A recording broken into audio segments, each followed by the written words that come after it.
చెప్పండి మేడం, ఎందుకు ఇంత కక్ష కట్టారు మీరు? నేను కక్ష కట్టలేదు. బేసికల్ గా దేవుడు చెప్పాను, నేను చాలా ఇంటర్వ్యూస్ లో చెప్పాను. ఆ, నాకు తెలిసి నా త్రూగా అంటే సంథింగ్ ఎప్పుడైతే వినాశకాలే విపరీత బుద్ధి అంటారు. అవును అవును అంటే సమాజం అంటే ఎవరు? మనమే. అవును it's all like one person, one house. ఒక్కొక్క ఇల్లు కలిస్తే గల్లీ కలిస్తే ఊరు, ఇది కామన్. అంతే అంతే. సో ప్రతి ఇంట్లో ప్రతి ఒక్కళ్ళు కామన్ అని అనుకుంటూ నడిచి అవును దాన్ని చాలా కామనైజ్ చెయ్యాలి రాంగ్ థింగ్ అనే ఒక ప్రయత్నం ఏదైతే జరుగుతుందో దానివల్ల చాలా నష్టపోతున్న ముఖ్యమైన తరం ఏంటి అంటే యువతరం. అవును అండ్ ఎవరు బ్యాలెన్స్ చేసుకోలేని ఇప్పుడున్న భార్యాభర్తలు, అంటే అరౌండ్ 40s ఉన్న వాళ్ళు, yes 45s ఉన్న వాళ్ళు, వీళ్ళు బ్యాలెన్స్ చేసుకోలేకపోవడం వల్ల ఇప్పుడున్న యువతకు వాళ్ళను గట్టిగా ఒక కర్ర పట్టుకొని చెప్పడానికి కానీ ఎవరికి ధైర్యం లేదు, కళ్ళలో అర్హత కళ్ళు కూడా చూసి లేదు. చెప్పే అర్హత లేదు. Exactly right word. So let us అంటే నేను అదే చెప్పాను, దేవుడు నాకు ఇచ్చిన ఆజ్ఞ అని. సడన్ గా నన్ను ఒక ఫైన్ డే నాకు I got a call from Suman TV which I felt it is a universe call. Okay అంటే నాకు ఎప్పుడు ఉండేది అరే మాట చిన్న, అంటే నేను నాకు 20 years లో మ్యారేజ్ అయినప్పుడు కూడా ఇంటి ఎదురుగా కొట్లాడుకుంటూ అత్త గట్లా బాగాలేదు, మా అత్త బాగా చూడట్లేదు, ఏదో గొడవలేదు. అవును అలా ఎందుకు గొడవ పడతావు, పాపం ఆవిడ కన్నది కదా అని ఆ టైంలో చెప్పాను నేను. So somehow it is there in my inbuilt ఏమో, కలిసి ఉండాలి, కరెక్ట్. తల్లిదండ్రి ఎక్కడికి వెళ్తారు అనే కామన్ సెన్స్ నాకు ఆ టైంలోనే వచ్చింది. నా లైఫ్లో కొన్ని ఇష్యూస్ వచ్చినప్పుడు అయ్యో ఇలా పెళ్లి కాగానే ఇలా చిన్నగా అత్తయ్య మావయ్య చనిపోయారు, ఏదన్నా మా అమ్మ వాళ్ళ కష్టం అంటే జరుగుతుంది. ఆ టైంలోనే ఇట్స్ ఓకే, ఆ వయస్సు ఉంది, తెలివి ఉంది, కష్టపడతాము అనే వర్డ్ ఆ ఏజ్ లో వచ్చిందంటే somehow it is a god, I think god given gift. Face the challenges is my always favourite dialogue.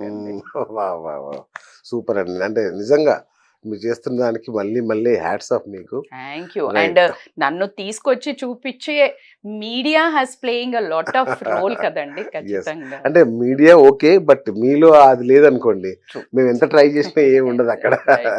So అట్లా. సో అండ్ మేడం, ఎందుకు ఈ కాలంలో వివాహ వ్యవస్థ ఇంత నాజుగ్గా మారింది మేడం? ఇంత నాజుగ్గా అంటే అసలు ఇట్లా ముట్టుకుంటే పగిలిపోయేంత నాజుగ్గా మారిపోయింది. ట్రూ. అంటే బేసికల్గా దేని మీద ఒక కమిట్మెంట్ లేకపోవడము, ప్రతి దానికి కొత్తదనాన్ని కోరుకోవడము. మీ మైండ్ సెట్ మనది చూస్తుంటే సినిమాకి వెళ్ళి అసలు సినిమాకి వెళ్ళి 3 గంటలంటే అసలు అత్యుత్సాహం ఉండేది. మూవీకి వెళ్ళాలంటే ఇంకొక వీక్ ముందు నుంచి ప్లానింగ్, ఇంకా 5 గంటలకి అందరు తయారైపోయి ఇంట్లో అమ్మ వాళ్ళు కాస్త పల్లీలో శనగలో పెట్టుకొని ఇంకేదో అలా చేసేసి వాళ్ళు వెళ్ళి మూవీ చూసి, మూవీ నుంచి ఒక డిన్నర్కి వెళ్ళి, it is a whole day planning programme. అలాంటిది సినిమాకి వెళ్ళడము ఒక 50% తగ్గిపోయిందనే చెప్తాను నేను. అంటే ఎవ్రీబడి వాంట్స్ టు, అంటే ఇంట్లో ఓటీటీ వచ్చేసరికి చూడండి ఆ చేంజ్, షిఫ్ట్. ఓటీటీ ఎందుకు? వాడికి ఇష్టం లేకపోతే ఫైట్లు ఫార్వర్డ్ చేస్తాడు, సాంగ్ ఫార్వర్డ్ చేస్తాడు, ఇష్టం ఉన్నప్పుడు ఆపేసి వెళ్ళి ఏదో మాట్లాడేసి వస్తాడు. So everybody wants comfort according to his own way. So అది. దాని తర్వాత మీరు యూట్యూబ్ వీడియోస్ కానీ లాంగ్ వీడియోస్ చాలా వెళ్ళేవి. అలాంటిది ఇప్పుడు ఏమంటున్నారు అంటే content, when I started my own channel Rajitha Mynampally, నేను స్టార్ట్ చేయడానికి కూడా ఇంకెక్కువ రీచ్ అవ్వాలి, ఇంకా నా మనసులో ఉన్నది ఎక్కువ క్లోజ్ గా నా వ్యూవర్స్ తో వాళ్ళకి హెల్ప్ అవ్వాలి నా మాట అనే ఉద్దేశంతో నేను స్టార్ట్ చేసినప్పుడు, మేడం లాంగ్ వీడియోస్ పోర్ట్లే షార్ట్, నేను 3 నిమిషాలు ఏం చెప్తాను, 1 నిమిషం ఏం చెప్తాను, నేను వచ్చింది నేనేదో పాపులర్ అవ్వాల్సిన అవసరం లేదు. It is like to reach my voice. ఒక్కరు మారినా ఇట్స్ ఇనఫ్. ఇట్లా ఇట్లా టెక్ టక్ టక్ టక్, యునో దట్ ఈస్ మేకింగ్ ఇప్పుడున్న జనరేషన్ కి ఎంత బ్యాడ్ అంటే వాళ్ళకి అసలు స్టెబిలిటీ ఎట్లా ఉంటదంటే, మీరు గమనిస్తే మీరు చిన్న పిల్లలు ఎక్కడన్నా చూడండి సార్, మీరు ఏ ఫంక్షన్కి వెళ్ళాం ఇంటి చుట్టుపక్కల పిల్లలు రీల్స్ చూస్తున్నారండి. And that is the biggest disease. Indirectly వాళ్ళకు ఫోకస్ ఏది, అటెన్షన్ లేదు. వాడి చదువు మీద ఎక్కడ ఫోకస్ ఉంటుంది, ఒక ప్రాబ్లం మీద ఎక్కడ ఉంటుంది, ఒక అమ్మాయి మీద ఎందుకు ఉంటుంది, ఒక అబ్బాయి మీద ఎందుకు ఉంటుంది, ఒక మనిషి మీద ఎందుకు ఉంటుంది, ఒక మాట మీద ఎందుకు ఉంటుంది. It's all your behavioural, internally it is changing. So ఆ షిఫ్ట్ జరగడానికి ఏంటి అని అంటే అందరూ అనేది కామన్. ఇప్పుడు మీరు చిన్నప్పుడు చేసి ఉంటారు, నాకు ఖచ్చితంగా మిమ్మల్ని చూస్తే తెలుస్తుంది. ఏంటంటే అమ్మ వాళ్ళ దగ్గరికి వెళ్ళి లేకపోతే మీ ఆవిడ దగ్గరికి ఇప్పుడైతే వెళ్ళి ఆ ఫ్రెండ్స్ అందరూ వెళ్తున్నారని అందరు ఫ్రెండ్స్ అదే చెప్తారు ఇంట్లో. మా ఇంట్లో ఒప్పుకోరు. వీడింట్లో ఒప్పుకున్నారు వాడింట్లో ఒప్పుకున్నారంటే ఇంకా సర్లే అమ్మ వాళ్ళు పోనీలేరా అని. అవును. అది ఫస్ట్ స్టార్ట్ అసలు. ఒక్కడిని గ్యాదర్ చేస్తారు. ఒక అమ్మ అవును. చాలా స్మార్ట్ స్మూత్ అవును. అమ్మ ఉంటారు కదా, వాళ్ళని పడేస్తారు ఫస్ట్, అవును. భార్యను కూడా. అవును. ఇక ఈ ఎగ్జాంపుల్ తీసుకెళ్లి అందరినీ ఒప్పిస్తారు. Exactly what's happening in the society. ఏదైనా ఒక సొసైటీలో ఇది కామన్, ఇది జరిగింది, సో ఇది ఇంకొకళ్ళు కూడా చెయ్యొచ్చు. కరెక్ట్. ఆ మానిటైజేషన్ ఎక్కువ అంతే చూపించే విధానము. అది బ్యాడ్ లక్ ఏంటంటే, నేను ఆల్రెడీ మీడియాగా అంటున్నాను, మనం కూడా అవే చూపిస్తాం, మనం కూడా అది చూపిస్తాం. నా వాయిస్ ఎప్పుడు అదేంటనో అది చూపిస్తున్నారు. దాని వల్ల జరగకూడనివి, దాని పర్యవసనాలు చూపించండి.